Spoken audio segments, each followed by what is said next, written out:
He once screamed, "We'll do it live on national television," completely losing control in front of an entire crew, and somehow, that single unfiltered moment didn't end his career.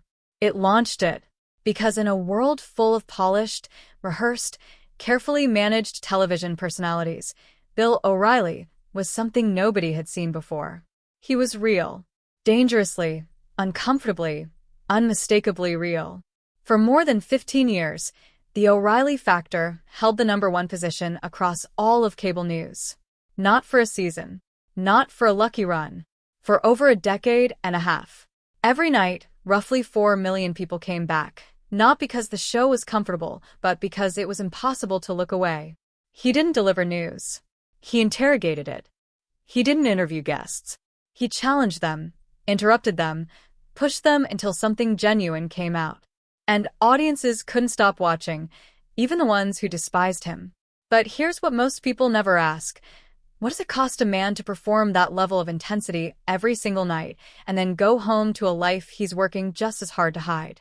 Because behind the ratings, behind the $13 million in quietly settled harassment cases, behind the divorce testimony from his own daughter, there was a private world Bill O'Reilly fought extraordinarily hard to keep invisible. And the harder he fought, the more pressure built beneath the surface. When the New York Times investigation dropped in April 2017, it didn't introduce new accusations. It simply placed everything that had been quietly settled, quietly paid for, and quietly buried, side by side in daylight. Advertisers didn't wait. BMW, Mercedes-Benz, Hyundai, T-Mobile, they vanished within days. The show was still #1 in ratings. But the money had already decided the outcome. On April 19, 2017, he was fired. No farewell. No final broadcast. No chance to control the story one last time. He found out while standing in Vatican City, having just met Pope Francis, a man who had spent his career speaking about morality, standing beside one of the world's greatest moral authorities, receiving news that his own system had finally removed him. What happened next surprised everyone. He didn't collapse. He rebuilt, quietly, deliberately, on his own terms. A subscription platform. The killing series of books that kept selling long after the headlines faded. Speaking engagements.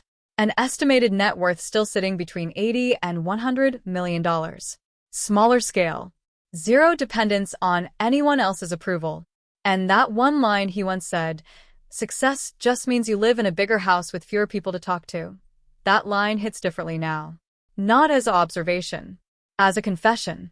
The real lesson buried inside Bill O'Reilly's story isn't about power or scandal.